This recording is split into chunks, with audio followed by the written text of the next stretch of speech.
Hey, what's up guys? Mari and Jerome here from the Bonsai Supply, and today we are visiting one of our bonsai friends. He is a potter, and today is going to take us onto his process. So we're very excited to see how he makes a pot. Hello, my name is Eli Akins. I'm the owner and operator at Waldo Street Pottery. I primarily make bonsai containers and sometimes functional ware as in platters and bowls, but my focus is on containers for growing bonsai. I'm here today with Mari and Jerome of the Bonsai Supply, who are kind enough to come today and see the process of making bonsai pots. So we'll get to work and show you how some things are done.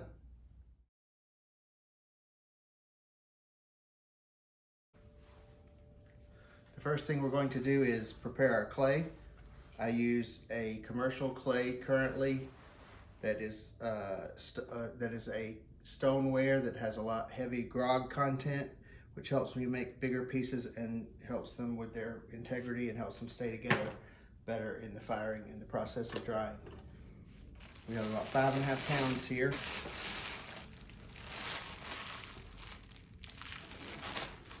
And so the first step is to wedge the clay so that we get all the particles and platelets of the clay lining up together in a form that wants to rotate nicely on the wheel and work together with us to center the clay and have a wall for the oval. So how do you know when the clay is ready to be used? For this clay straight out of the bag, you don't have to wedge at all, but I choose to because I want the clay to be in a spiral that will rotate with the wheel in the same direction. So I typically wedge about 25 times, and you can see it has a spiral there that will match and will rotate with the wheel head and work out in our favor. So I think this piece is ready. I'll sit down, give it a good smack. So you said 5.5 pounds of clay, right? How big of a pot will that give us? Well, it's not going to get any bigger than the bat. Okay. So is that like a 12-inch pot you would reckon, or? Probably closer to 14. Oh wow, okay. The next thing we do is we have to center the clay, and this is the hard part.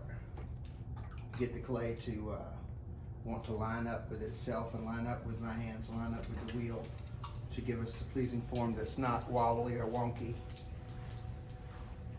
Is this the part where you are one with the clay? And Yes, though you can't see it on camera, Patrick Swayze is sitting right behind me. My goal here is to have this ball of clay be completely centered and not have this wobble for the best possible results.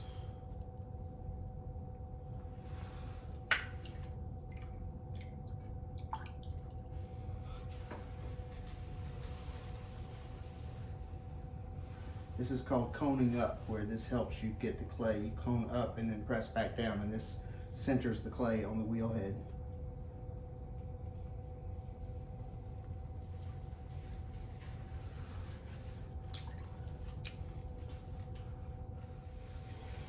So at this stage you're just working out the wobble, right? You try to make it as centered as possible. Okay.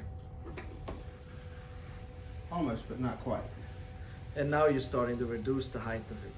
Right, because it's going to be low and wide anyway. So Okay. If it was a tall bowl, I could have started earlier And just go into set. Okay. yeah.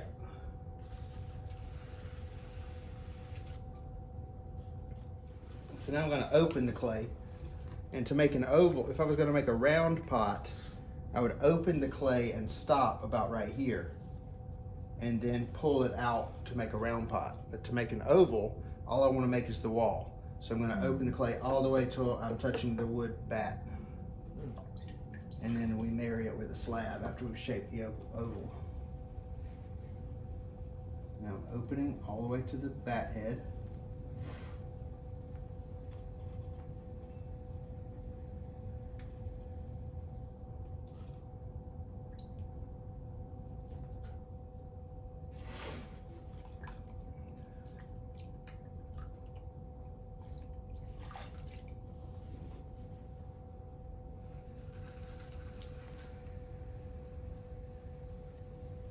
Now I'm opening outward. I'm going to stop because I have these holes where the bat pins go, and I have to fill those in, or else when we get there, it could knock my wall off of center, which I don't want. So I'm just stuffing clay in the holes.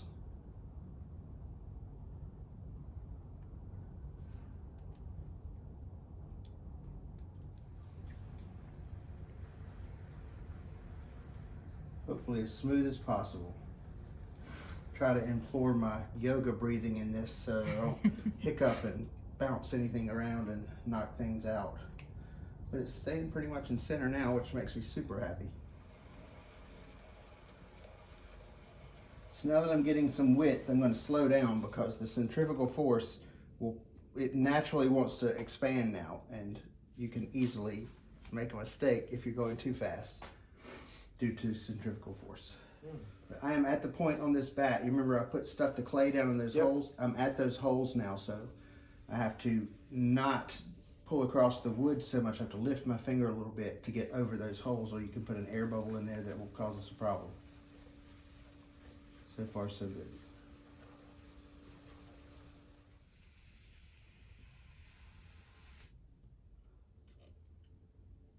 Okay, so now we're all the way out to the edge. Now the next step is to form the wall and the profile that we want.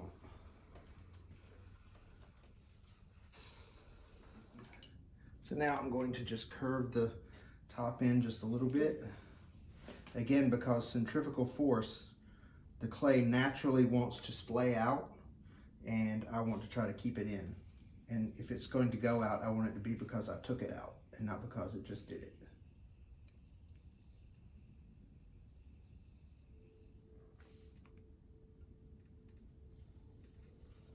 Dangerously close to the edge.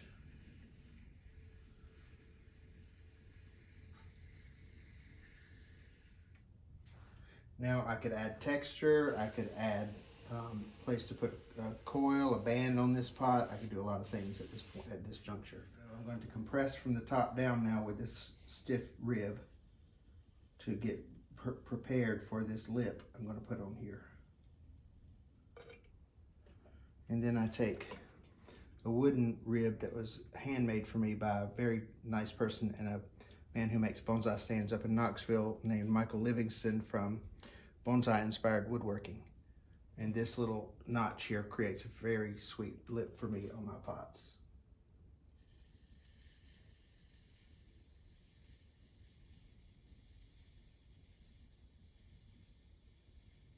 Thank you, Michael Livingston.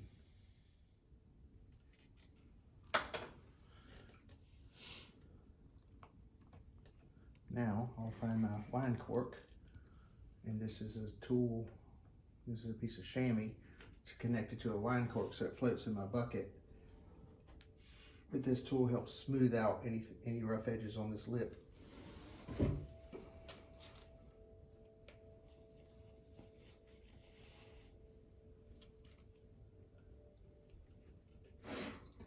So now with a lip like this, which is pretty hefty, which would probably dictate a heavier tree trunk in the pot.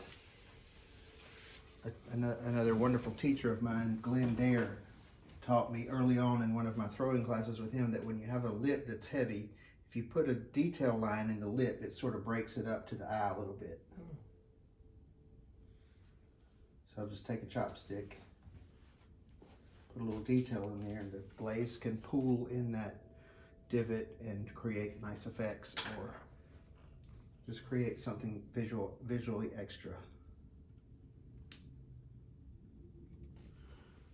And the last thing I'm going to do is belly it out just a little bit. Just give it a little belly pouch underneath the lip,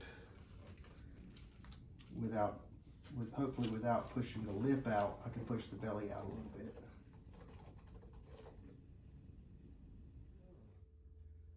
Okay, so as a summary of what we just did. Yes, we wedged the clay, we centered the clay, we opened the clay, and we pulled the walls. Then we made a lip, we put a decoration on the lip, and then we did some shaping to the profile, and now it's time to let it rest. For how long? A day or two.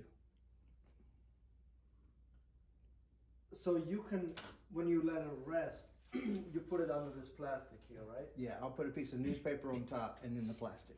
And so you can still work it in a couple days. Yes. It wouldn't have dried too much. Not too much. The plastic really keeps it from drying too much. So the plastic keeps like the humidity in. Correct. Oh. Okay, until tomorrow or the next day. And now, as I put this pot away to let the form set up a little bit and be a little bit stiff for the shaping of the oval, we'll move to another pot that was started a couple of days ago and is already set up for that process, has been shaped in the oval, and we will just move to connecting the floor, putting the drain holes, and then we'll see the attaching of feet. So this is the wall that we just like we just threw on the wheel. This is the wall. I shaped this into an oval yesterday and put some texture on the rim by rolling a heavy chopstick across it. And then I placed it here on the slab, which I rolled the same day that I threw the ring. And I leave them under plastic overnight with one another so that their humidity levels acclimate to one another. It helps for more successful pots. Now we're going to build this pot. It's a hair premature, but it's okay. We can get through it.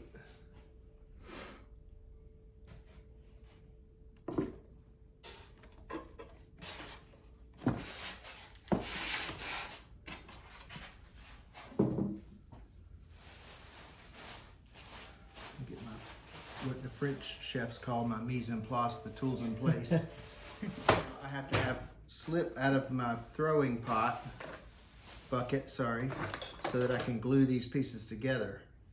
That's just clay and water, right? That's just clay and water that comes out of my bucket that I was throwing with. Gotcha. And then chopsticks are ever useful for everything, I think. Yeah. So we just mix this down into a slurry so that we can paste these pieces together and build our pot. Not the most exciting part of the job, but definitely necessary. And we're going to do a process that is called scoring and slipping, very common in making clay, especially in slab building work. We have to create some scratches in the clay to help a place for the slip to adhere inside, and then to help connect to the bottom piece.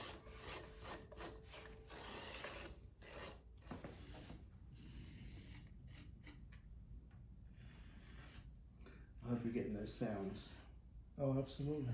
Yeah, that's the sound of the heavy grog in my clay body scraping along this metal rib. It's a very satisfying sound, Yeah. I will get my brush, just here, and start putting some clay down. Yes. I'm putting a lot of heavy slip here so that when I place the ring down on top, I get an airlock if I can get this mud to squish out from underneath the wall. And that's what I'm looking for. This grid helps me shape the ovals evenly, or as evenly as I can. I did make the grid with my own hands, so it's probably not perfect, but it does help me line things up in a better way, I think.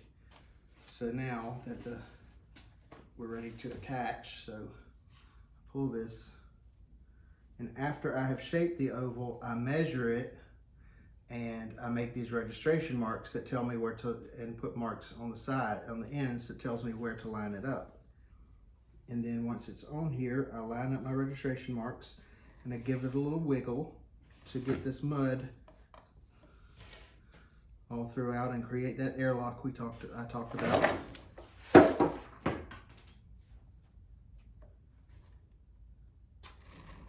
You can see it squishing out very well underneath all around, which is what I'm looking for.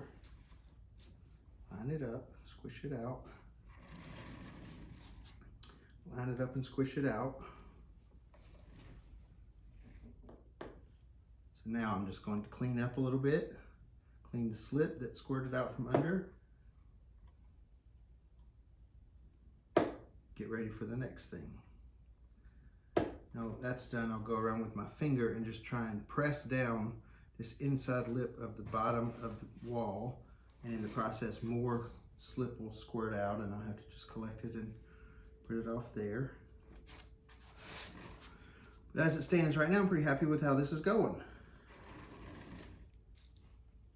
The texture that I have on this lip, which I tend to call a thatched lip because it looks like a thatched roof to my eye somewhat. I take this heavy chopstick given to me by none other than the world famous Rodney Clemens, All Good Bonsai, and I just take this chopstick and I just roll it around the rim with pressure to put these marks.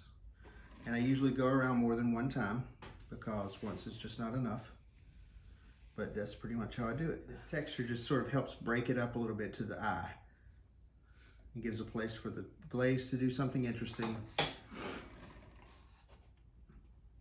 So now I'm rolling, I gotta roll out coils to place around the inside of the pot so that I can create a smooth transition from the wall to the floor and create some internal stability. Okay, I think I have enough coils rolled. So now I'm going to put some slip back around the join so that the coil has something to adhere to.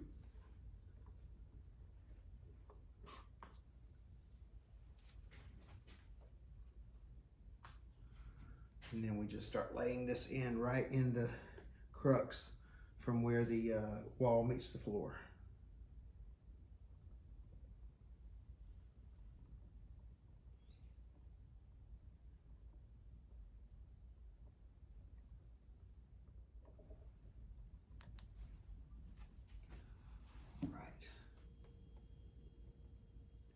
Now I'm just going to do a measurement and make sure that where I placed the ring is the right place.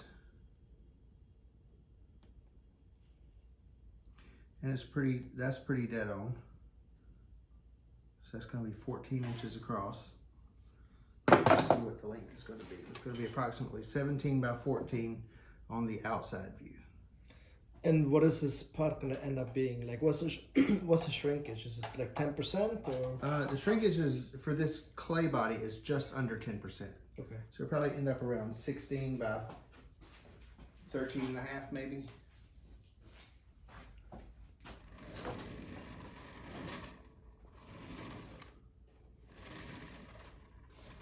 And just smooth it with the floor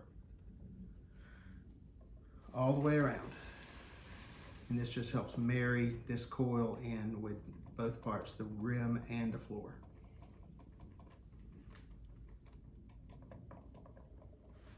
What is the part of the process that you enjoy the most? We're almost there. Really, I think it's signing my name and putting my chop, because that means it's done. Which part do you enjoy the least? Sometimes rolling the slab. Yeah. Yeah, because I usually roll the slab at the end of the day and I'm ready to go home. But honestly, I try to find joy in every part of the process. If I notice that I'm not enjoying it, I try to somehow interject joy into the process. Mm-hmm. Not always easy, but it is a goal. So now I take the small red rib, which is every potter's best friend, and I smooth out my finger marks on the inside.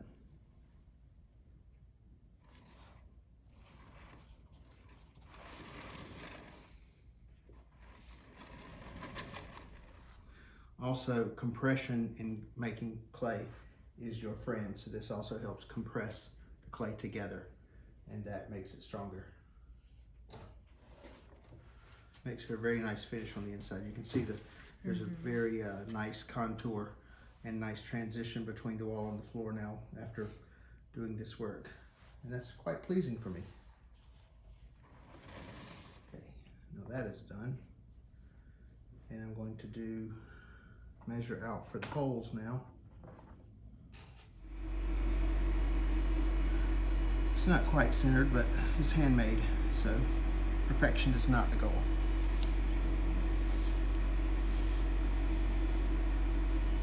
Now with the holes, I just check to see if I have somewhat equal distance here with my hole, and then I check to see if it's centered on the registration marks here, and that helps me get as close enough to rock and roll as I can.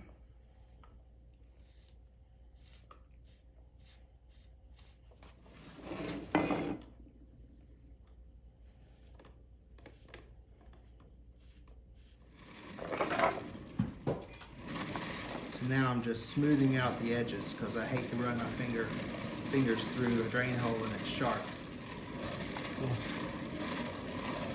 and uncomfortable. And it's just more finishing techniques for me. Now I'll measure for the feet. Let's see what I need. It looks like I need about 5.5 per foot.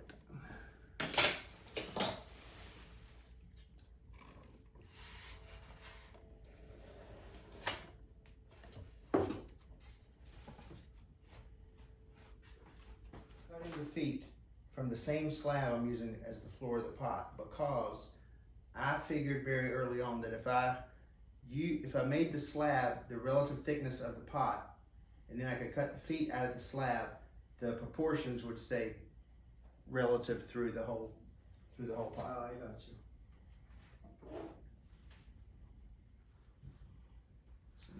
I'm going to put these in the pot so that, again, they just keep the relative humidity with everything else around it. So you're putting the feet inside the pot just to dry them, right? So that they keep the relative humidity of the wall and the floor overnight, so that when we come back tomorrow, they won't have dried too fast. Got you. We've put our holes in the pot, there are drainage holes in the pot. I'm going to move these feet over to here so I can work on those when the time is right. Flip them over, get them ready for their scoring and slipping technique.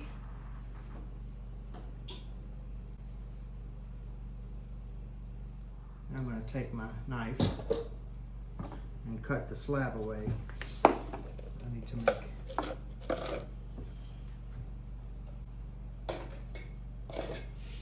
This is the problem with chaos, is you can't find anything. Here it is.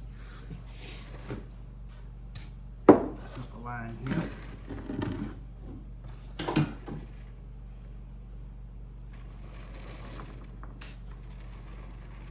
This does two things. This creates a better airlock underneath, and it also gives me a line to cut into.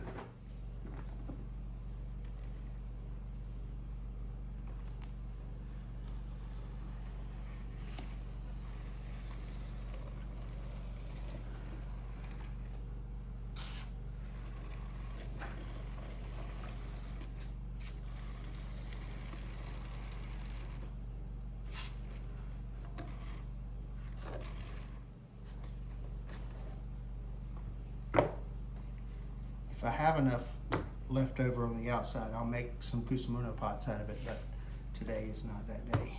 Yeah. Now I'm just going to try and clean up that bottom edge before I go into the real shaping of this thing. Now,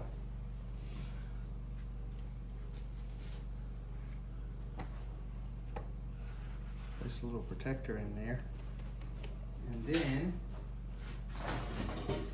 find these little babies and find some support for the pot while I flip it over and work on the contouring and whatnot.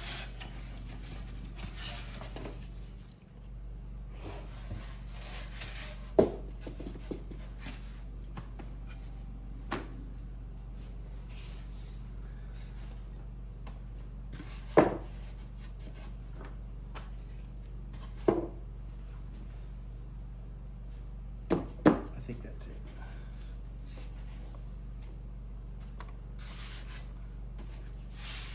I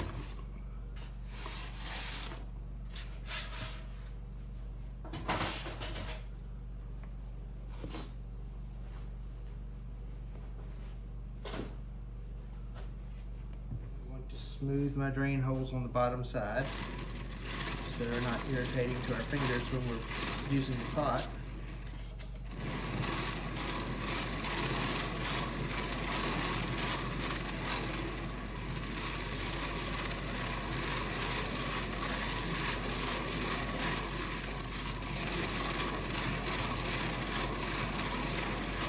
Very technical motion here.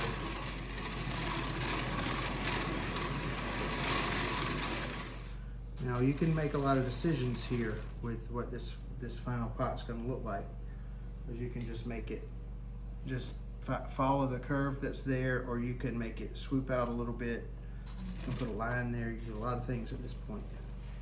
So I quite enjoy this part of the process. Okay, so I think I'm happy with the shape, the profile, its contour. I think we'll add the feet. What do you say? Yes. Ready? YouTube land? Ready to put some feet?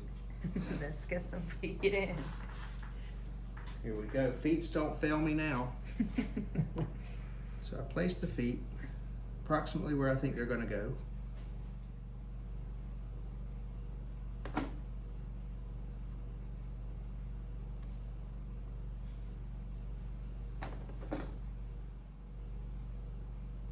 Four and a quarter.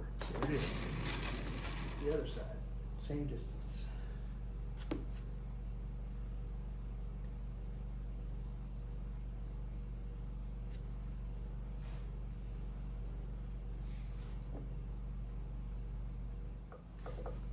Now I find my trusty skewer, which is always Right.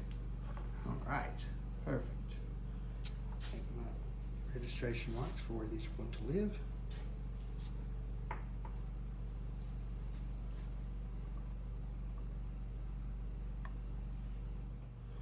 And now look at the detail of the stacked piece, and this is where I do another bit of design comes into play, because there's a couple of ways to do this. I can center this piece, the top piece, on the bottom piece, which is always a nice balanced look, or also the option is to offset it slightly to where you have a little bit more space here than here, and that also is a nice look. And it really just depends on what the rest of the pot looks like to what I'm going to decide to do. Or where we've marked where our feet are going to go, the primary foot, the closest foot to the pot.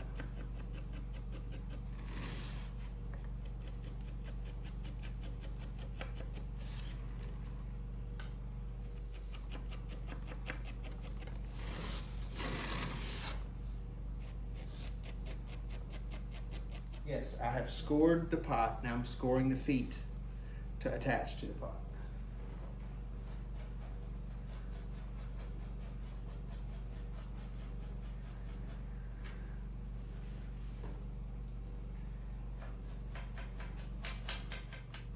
So now I'm slipping the scored bits where the feet are going to live.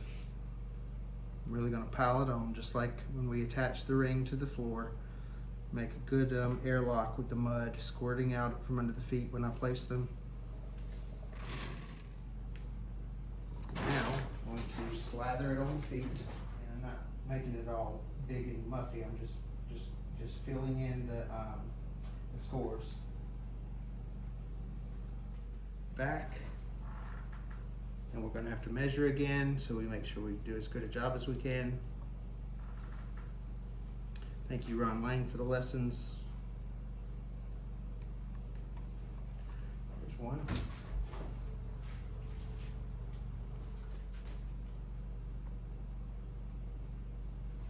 Look, it's not rocket science, it's brain surgery. Now I'm going to score the tops to make room for the stack. Careful here, because sometimes this motion will slide your feet around and get you out of your measurement that you work so hard to get 2 tons.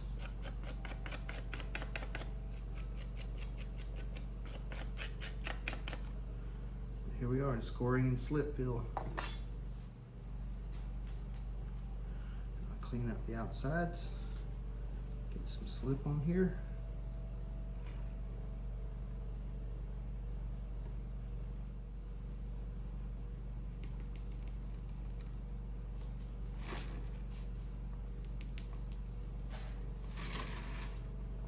Okay, now the stack.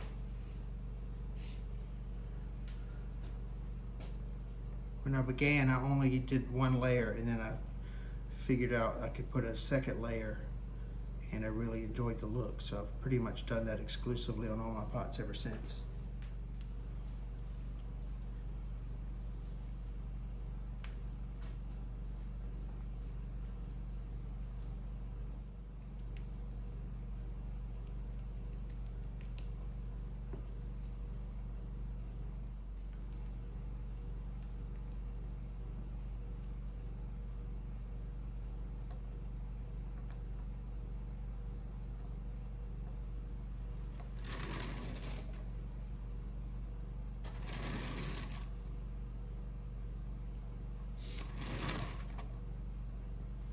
I feel pretty good about that. Let's clean up some of the slip.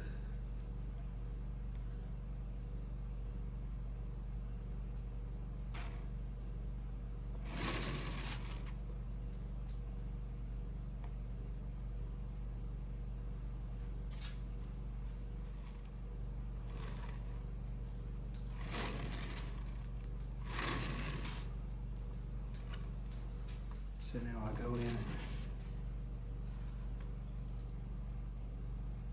wipe away some slip. And also, if I do this on both sides, it creates a nice little shadow line that's of interest that I really enjoy.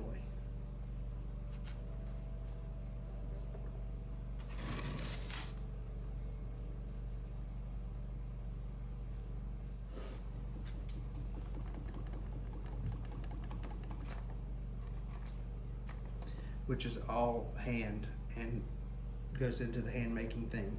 And like I say, when I hold a pot made by Max Braverman, I feel like I can feel his hands in the work. And I hope that this translates as my hands in the work at some point to someone as well.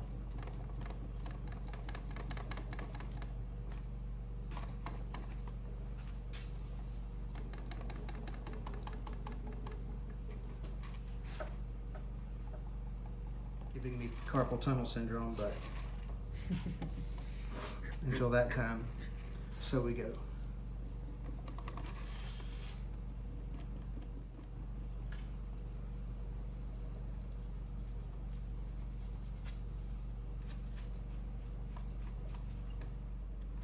Okay, last one, or two, however you see it.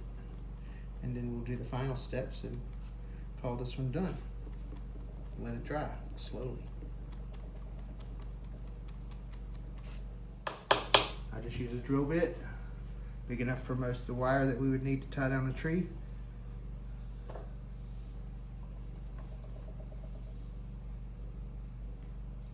There's all manner of things to make a hole with. This is what I prefer.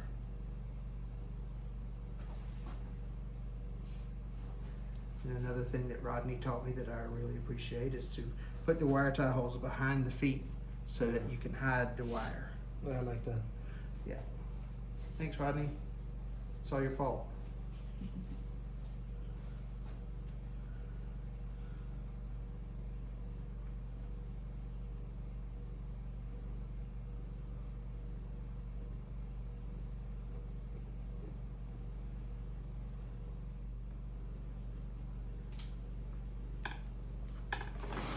Okay.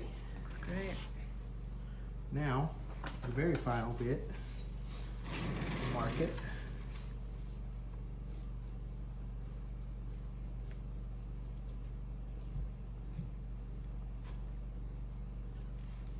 Little skull stamp, little chop, just for fun times. Identifying marks are fun.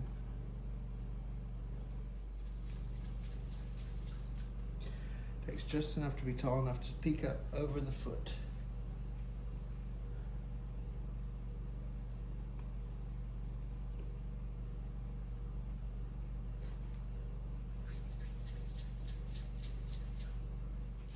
And hopefully they'll all stick to this board when I pick it up.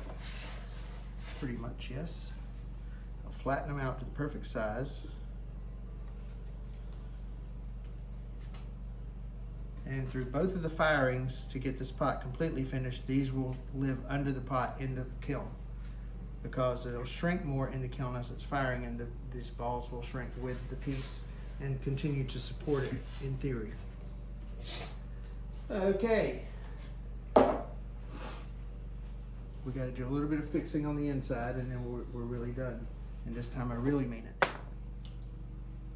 I'm just cleaning up the burrs the same as I did on the bottom side, just for a better user experience. There's nothing sharp and nothing blocking the wire from coming through.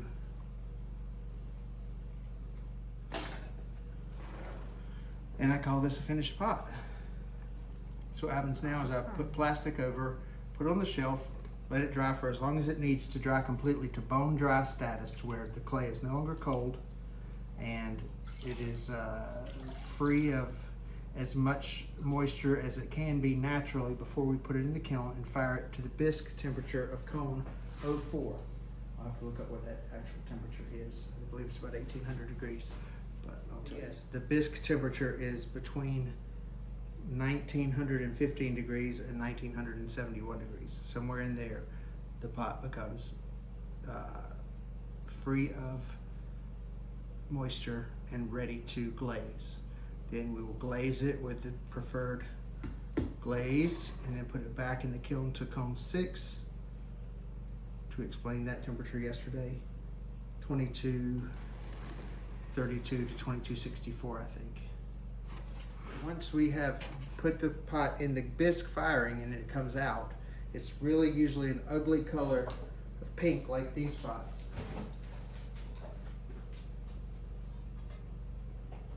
I'm really not fond of this color, but it comes out looking like this, and then it is ready to accept glaze on the body and be fired to the hotter glaze temperature, which is about a 14-hour firing, and then a natural cool down. And there's all different types of things. You can make a slow cool that does certain effects. At this point, I'm just letting things naturally cool. And that's how you make a bonsai pot. We did it together. Making bonsai pots is easy and fun with Eli, Jerome, and Mari from Bonsai Supply and Waldo Street Pottery. I love it. All right.